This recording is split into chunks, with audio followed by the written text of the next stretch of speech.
ये आतंकवाद का मामला है ही नहीं, ये पाकिस्तानी आर्मी का मामला है। इसलिए मैंने बोला, आपने मुझसे पूछा था कि भाई लड़ाई करना कोई आसान नहीं है। क्यों नहीं आसान है? ये इंडियन आर्मी क्या है? रिपब्लिक डे परेड के लिए इंडियन आर्मी अटैक करते हैं एक दूसरे देश। इसराइल ने बिल्कुल फुटबॉल फील्ड बना दिया गाजा को, यूक्रेन पर अटैक कर दिया रशिया ने। तो क्या इंडियन आर्मी है क्यों? ये टोटल 15 लाख से ऊपर है आर्मी, नेवी और एयरफोर्स। बिलियंस ऑफ डॉलर्स का बजट है काई के लिए? कि कोई भी ऐरा गहरा नथु कह रहा, अब हम लोग कह रहे हैं हम आतंकवादियों को मार देंगे, तो होगा क्या? आप मार दीजिए, 100 को मार दीजिए, फिर क्या होगा? 100 और आ पाकिस्तान जाएंगे, में 1000 और आ जाएंगे। मैं इसीलिए कह रहा हूं कि यह प्रॉब्लम पाकिस्तानी फौज की है।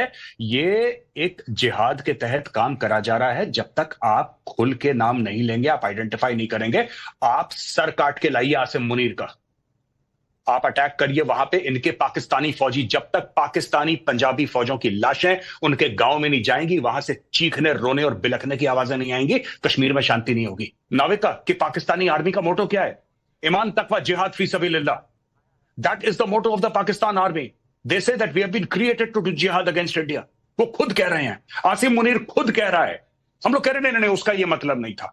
सुष्मिता सेन जो एक बड़ा नोन फेस है, ग्लोबल फेस है, वो कहती है कि साहब हम क्यों film actors, Pakistani film actors को नहीं ला सकते?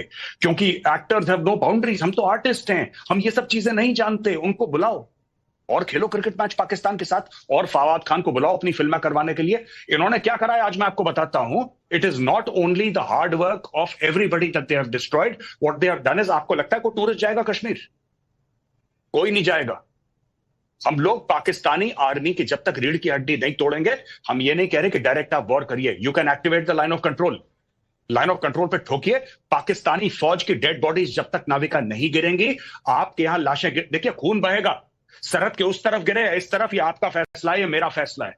अगर हमारा ये फैसला है कि हमारे बंदे मरते रहे तो मरते रहेंगे। फैसला जज्बाती होकर ही लिया जाता है। हम लोग इतने मैच्योर बनते हैं कि पाकिस्तान ने 1993 में बॉम्बे में बॉम्ब ब्लास्ट करे, कितने वो किलो आरडीएक्स लेकर आए, इतने लोगों को मार दिया, 26/11 करा। जज्बाती नहीं होना चाहिए। पार्लियामेंट पर अटैक कर दिया, जज्बाती कभी नहीं होना। अक्षरधाम मंदिर में अटैक कर दिया, कभी हम लोग जज्बाती नहीं होते। हजारों लोग कश्मीर में मार दिए, जज्बाती मत होना। पंजाब में आग लगाती, जज्बाती मत होना, कभी जज्बाती मत होना। हमारे जज्बात क्या, हम लोग लाश हैं क्या कि जज्बाती नहीं होना? Are we dead bodies? नहीं। देखिए ना, मैं आपको बताता हूं कि ये मारते रहेंगे आपको, पाकिस्तानी फौज मारती रहेगी। आप जब तक पाकिस्तानी पंजाबी फौज की लाशें उनके गांव में नहीं पहुंचाएंगे, या आतंकवादियों को मारना छोड़िए, हाफिज सईद दुश्मन नहीं है, आसिम मुनीर दुश्मन है। दुश्मन को पहचाने आप लोग प्लीज, ये मेरी रिक्वेस्ट है। Please recognise your enemy, it is general Asim Munir, it is not Hafiz Saeed.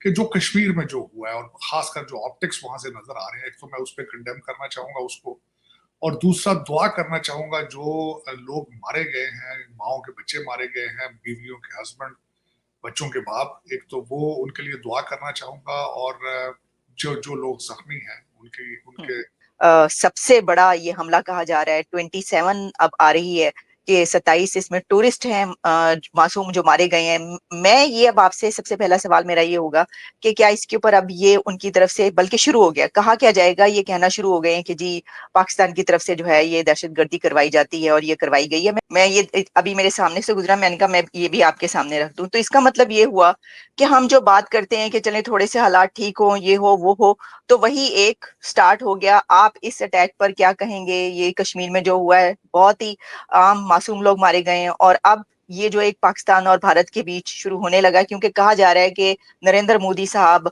Cut short करके अपना विजिट वो वापस पहुंच रहे हैं, सऊदी अरेबिया से भारत वापस पहुंच रहे हैं। बल्कि अभी रास्ते में होंगे। उन्होंने कल शाम को आना था, लेकिन वो आज शाम को आ रहे हैं। डिनर भी उन्होंने अपना स्टेट डिनर वो भी कैंसिल कर दिया है।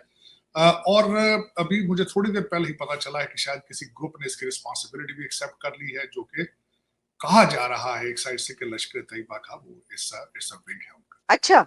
हाँ, लेकिन उसमें दो चीजें आ लिया, ये मैं कहना चाहूंगा। पाकिस्तान वाली साइड से अगर देखा जाए तो ये दोनों टिट फॉर टैट चल रहा है। पाकिस्तान वाली साइड से मैंने सुना है, लोग कहते हैं कि ये जाफर एक्सप्रेस पे जो हुआ था उसका जवाब दिया गया है, लेकिन ये जवाब कब तक देते रहेंगे आप? ये सवालों जवाब, ये टिट फॉर टैट एक दूसरे के साथ हम 1947 से यही हो रहा है।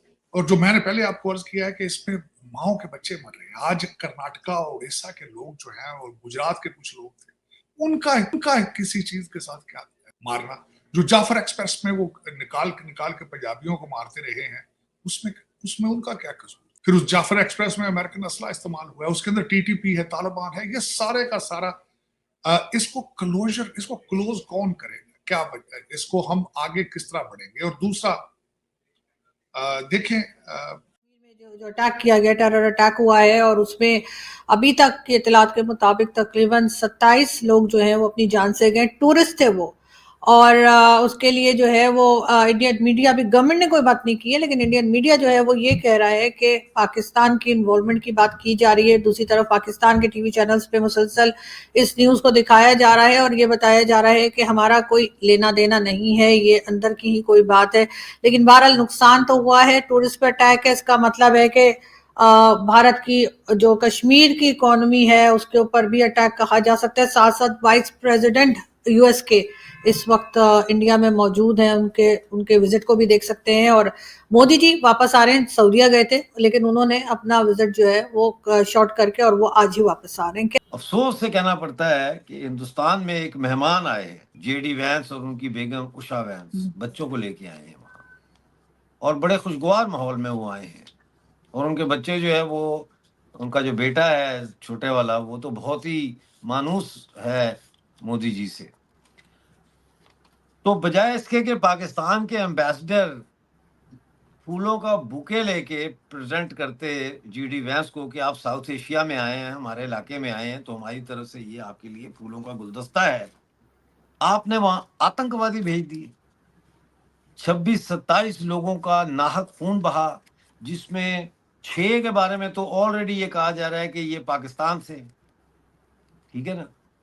तो ऐसे हमसाये की किसे जरूरत हो सकती है, ऐसा जालिम।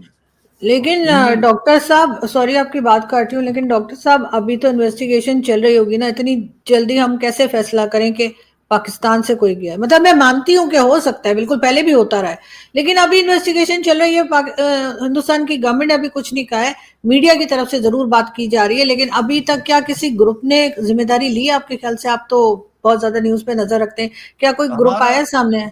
लगता ये है कि शायद ये लश्कर तैयबा ने किया है।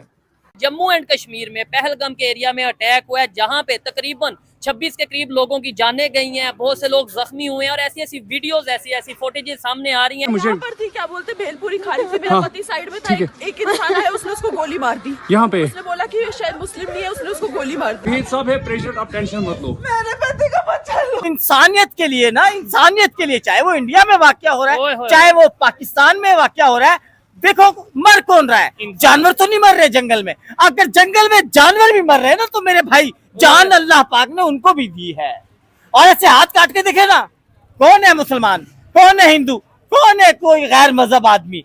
इंसान है सारे, एक ही लाल रंग का ब्लड निकलता है। कौन सा कोई व्हाइट कलर का खून देखा किसी आदमी का, किसी गैर मजहब का? एक जैसा खून है सबका। तो इंसानियत हम सबके ऊपर जो है वो मुसल्लत है। हमने इंसानियत का जो है ना वो दर्स एक दूसरे को देना है। और ये इंसानियत के दुश्मन जो ये लोग हैं ना, ये एक दूसरे के अंदर, हमारे अंदर तजाद पैदा करने वाली जो बातें हैं ये करते हैं। यूरोप में तो कई जंगें हुई आपस में, मतलब उनकी बड़ी जंगें हुई, वर्ल्ड वार, और उन सबको ये समझ आ गया कि यार लड़ाई का तो कोई हल ही नहीं है। ये जब भी होता है मुज़ाकरात के ऊपर बैठ के, टेबल के ऊपर टॉक होती है, डायलॉग होते हैं, फिर ये मामलात हल होते हैं। ये क्या बात हुई यार कि यार चाहे वो इंडियन है, चाहे वो मुस्लिम है, चाहे वो बाहर किसी का बाहर दूसरे मुल्क का आदमी है, उसको यार आईडी कार्ड देख के मार रहे हो यार। कुछ ऐसी कुव्वतें हैं जो इस मुल्क को जो है ना वो 80 की दहाई से ऊपर आना देखना चाहती ही नहीं है। तो जम्मू एंड कश्मीर के अंदर निहायत ही अफसोसनाक वाक़या पेश आया है। पहलगाम जो कि बहुत ही इम्पोर्टेंट एरिया है जम्मू एंड कश्मीर का, जहां पर हर साल बहुत ही टूरिस्ट जाते हैं, उस एरिया को दहशतगर्दों की जानिब से निशाना बनाया गया है। और ये भी खबर आ रही है कि बाकायदा तौर पर जो जितने भी दहशतगर्द थे उन्होंने वहाँ के लोगों के ID कार्ड चेक किए, और जिनके ID कार्ड पर हिंदू मेंशन था सिर्फ उन्हें ही निशाना बनाया गया है। अगर देखा जाए तो भारतीय मीडिया का ये भी कहना है कि हमारा बहुत बड़ा सिक्योरिटी फेलियर है। किस तरह हमारे नाक के नीचे इतनी बड़ी साजिश साजिश जो है होगी और किसी को कानो कान खबर तक नहीं हुई। दूसरी जानिब अगर हम ये देखें तो जम्मू एंड कश्मीर की इंडस्ट्री आर्टिकल 370 के बाद वहाँ का टूरिज्म बहुत बड़ा था, तो डायरेक्टली इनडायरेक्टली कश्मीर के टूरिज्म को टारगेट किया गया है। लोगों के अंदर खौफ व हिरास फैलाने की कोशिश की जा रही है कि वो कश्मीर का विजिट ना करे। भारतीय मीडिया या भारतीय सरकार जो दावा कर रही है कि कश्मीर के अंदर अमन आ चुका है, कश्मीर सेफ हो चुका है, लेकिन इस वाक़े के बाद जो है अब लोगों के अंदर दिमागों में 100 सवाल जन्म ले रहे हैं, क्या वाकई कश्मीर सेफ है?